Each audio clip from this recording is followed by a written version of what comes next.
aku Cinta Laura Kiel berperan sebagai Luna. Halo, saya Bizael berperan sebagai Yuda. Kami cast Scandal 2.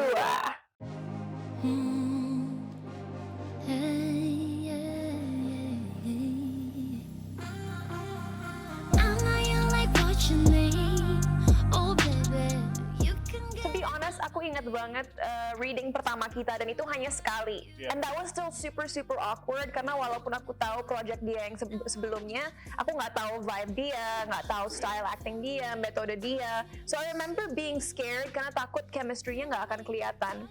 Dan kita benar-benar baru ngobrol tuh hari pertama syuting di mana kita nunggu 8 jam di set.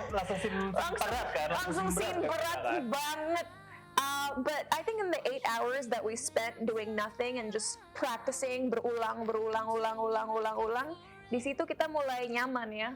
Di situ mulai membangun connection dan kita mulai ngobrol satu sama lain kan, kita discuss the scene, ini what to do, ini scene seperti ini kira-kira sebagai Luna gimana, sebagai Yuda gimana, and it was really fun and enjoyable. Dan untungnya Bizael itu mengerti sosok-sosok perempuan yang yang to the point, yang confrontational, karena ada sosok di hidup dia yang agak kayak gitu juga. We don't have to say who. Jadi I could be myself around him, dan kalau nggak suka sesuatu atau ingin sesuatu di adjust tuh bisa langsung ngomong, nggak usah yang Bizael nggak apa-apa kan kalau aku langsung aja Bizael, I don't like this, gini yuk, and he's like okay sure. Jadi dia nggak apa-apa sama cewek-cewek yang bossy.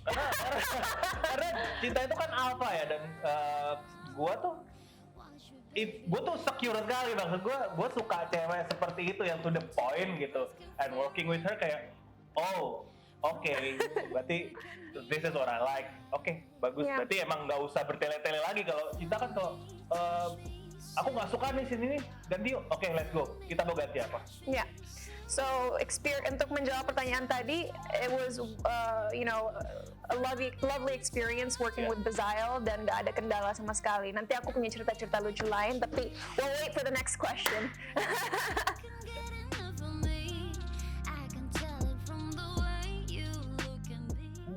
Wow.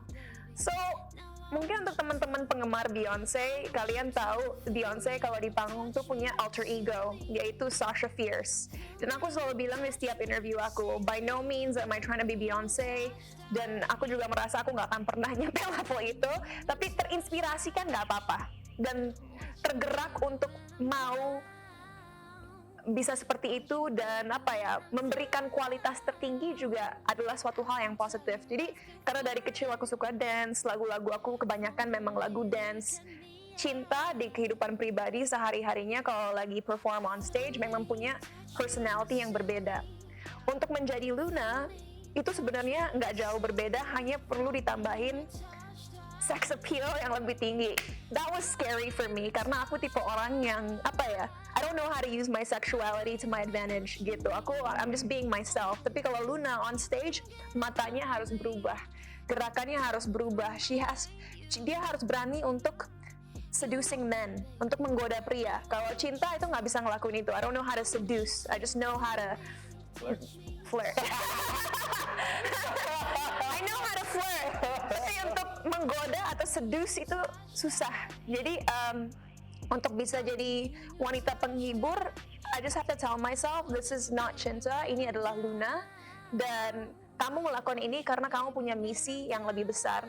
Kamu nggak melakukan ini karena kamu merendahkan diri kamu sendiri atau murahan, tapi kamu melakukan ini karena ini satu-satunya cara untuk kamu bisa mendapatkan keadilan yang kamu inginkan selama ini. So there's a mission and there's an inner strength to it, gitu.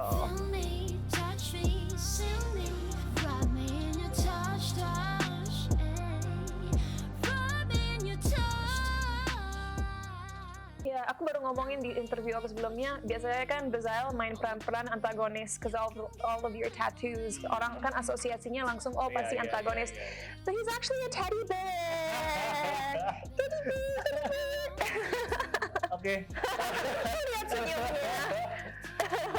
Oke, jadi pertama di offer peran polisi tuh kayak gue juga kayak gue polisi, maksud gue sadar akan stereotip orang-orang terhadap orang bertato dan my look and all other things gitu. Tapi thanks to kita kan sebagai pemain kan kita ngobrol sama Mas Robi kan, needs-nya dia juga apa kayak kita bisa ketemu di tengah. Dan Mas Robi itu sangat membantu ya untuk buat gua dan buat saya pemain juga, dia membantu untuk karakter. Jadi di saat gua tanya, oke, apa yang gue butuhkan, menurut lo apa yang gue butuhkan supaya Yuda ini keluar, supaya bisa menjadi Yuda. Jadi apa ya, dia tuh bener-bener kayak oke, lo coba sehari-hari jalannya tegak layaknya polisi, terus dress up lo juga layaknya polisi.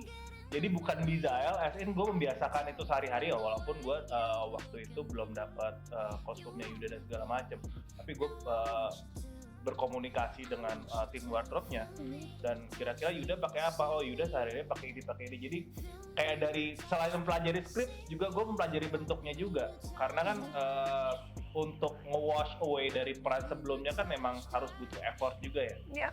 Jadi itu yang gue biasakan dulu, sehingga gue udah dapet feel-nya nih, gue udah dapet feel-nya, gue pelajari lagi tentang karakter Yuda, gue pelajari lagi bentuknya seperti apa, cara jalannya dia, bagaimana cara dia ngomong harusnya seperti apa, layaknya polisi ngomong seperti apa, Yuda itu ngomong seperti apa, itu gue pelajari lagi. Dan arahan dari director itu sangat membantu.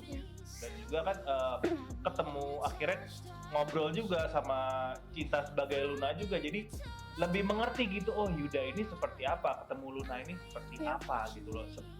Layaknya orang yang baru jatuh cinta pertama kali ketemu Luna, dia harus bereaksi seperti apa gitu. And I'm super proud of him karena aku ngelihat banget transisi Bizael yang kalau kita lihat peran sebelumnya kalau senyum tuh pengen nonjok, tapi kalau di sini dia senyum tuh cewek langsung kelepek-kelepek gitu. So he did a good job. Dan karena dari reading ke kita on set pun jauh berubah. Waktu reading dia masih agak bingung-bingung, kaku-kaku. Me too ya. Kita semua normal reading tuh bingung, kaku-kaku. But once he was on set, he became Yuda. Want you baby when I'm down, I can tell you're asking for it from the way you look at me. Aku mau ngobrol sedikit tentang dia, beradu acting dengan Rangga. Jadi Rangga itu backgroundnya kan film festival, dan satu hal yang aku nggak akan pernah lupa adalah waktu produser kita Ibu Sonia bilang yang dia suka dari actingnya Rangga adalah matanya. His eyes speak. And I experienced that on set. Memang waktu lagi beradu acting depan-depanan mungkin kita nggak terlalu realize ya, karena kita di dunia masing-masing. Tapi kalau kita ngelihat kamera, emang matanya Rangga tuh powerful banget. So, and that menurut aku adalah membuktikan bahwa kita nggak perlu berkata banyak untuk menunjukkan sebuah emosi atau pikiran yang ada dalam sebuah karakter.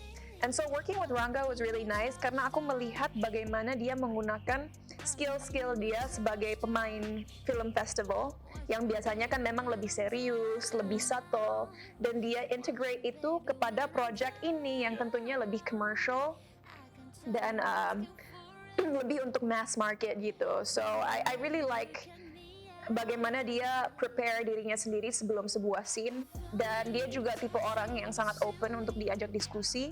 So banyak scene-scene yang mungkin kita tulis ulang bareng-bareng tapi jadi kelihatan klop. Dan kalau mereka nggak bohong sama aku, sempat kayak Maya, Azaria juga bilang setiap aku dan Rangga melakukan scene sama-sama, chemistry-nya tuh kelihatan. And I really hope that's true, dan nanti penonton juga bisa ngerasain chemistry antara Luna dan Angga.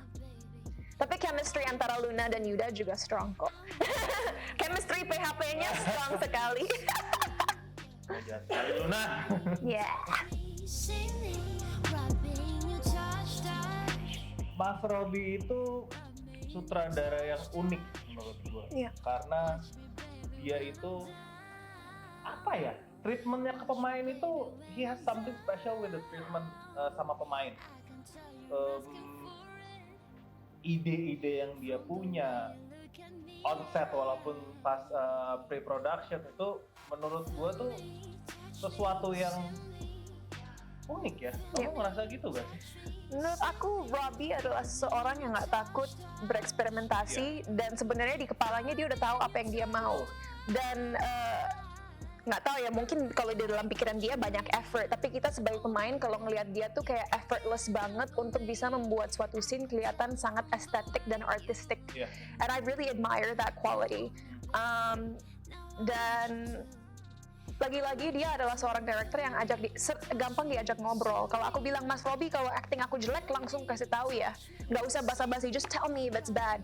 Dia tuh nggak apa-apa, kita ajak ngobrol seperti itu, dan open untuk diajak diskusi. Tapi ya menurut aku yang paling fascinating dari Robbie itu his creative eye. Jarang orang mempunyai itu, dan Robbie tuh mengambil setiap scene ya. Kalau ada waktu, setiap scene dia kasih special treatment. Nggak ada satu scene pun yang buat Robbie itu nggak penting, jadi shootnya ala kadarnya aja. Enggak. Robbie itu buat dia setiap scene adalah scene yang penting, dan setiap kesempatan yang dia punya pasti dia akan kasih special treatment. Betul. Gitu. Rubbing your tongue. I know you like what you need. Oke, kalau pesan gua untuk kalian yang nonton, ini kan sebenarnya the whole series is about revenge ya. Yes. Sebenarnya about revenge, tapi jangan diambil revenge-nya. Menurut gua ambil persistennya, bagaimana Luna menuju dari A menuju goals-nya, persistennya. Gitu. Ambil yang baik-baiknya aja, yang revenge, yang segala macam belum jauh-jauh. Ambil persistensinya di saat lo mau menuju sesuatu yang lo mau. Yeah. Kalau dari aku pesan-pesan tentang Scandal 2, tentunya aku udah sering bilang ini. Series ini mengempower perempuan karena menunjukkan perempuan-perempuan yang memilih dunia gelap belum tentu melakukannya karena alasan-alasan yang salah atau tabu. You know, and that's very important. Kita untuk merubah cara masyarakat melihat perempuan-perempuan yang bekerja di dunia malam, itu pertama. Kedua, karakter Luna ini sebenarnya kadang-kadang kita merasa simpatis. Kenapa? Karena dia merasa rasa cinta itu bisa memperlambat dia, bisa mendistract dia dari misinya, sehingga ada beberapa momen di series ini di mana dia berusaha mengignore perasaan dia terhadap Angga karena dia merasa dia nggak layak untuk mencintai dan dicintai, dan dia misi hidupnya hanya untuk balas dendam akan apa yang terjadi terhadap ibunya gitu. But I think as we watch the series, kita bisa melihat bahwa kalau kita menemukan orang yang tepat, cinta itu malah bisa memperkuat kita. Gitu. Cinta bisa memperkuat kita, dan cinta itu juga dapat membuka mata kita akan realita yang ada. Karena series ini bukan hanya tentang revenge actually, tapi juga Luna memperjuangkan hak-hak teman-temannya yang bekerja di klub dan berusaha mengeluarkan mereka dari takdir mereka bekerja dengan sosok jahat seperti Oliver. So it's about revenge, but it's also about finding the right love. It's about love empowering you, and it's about helping women who are in unfortunate situations keluar dari kehidupan mereka gitu. So watch Scandal 2 hanya di Video. Dan jangan nonton yang bajakan. Ingat. That's right.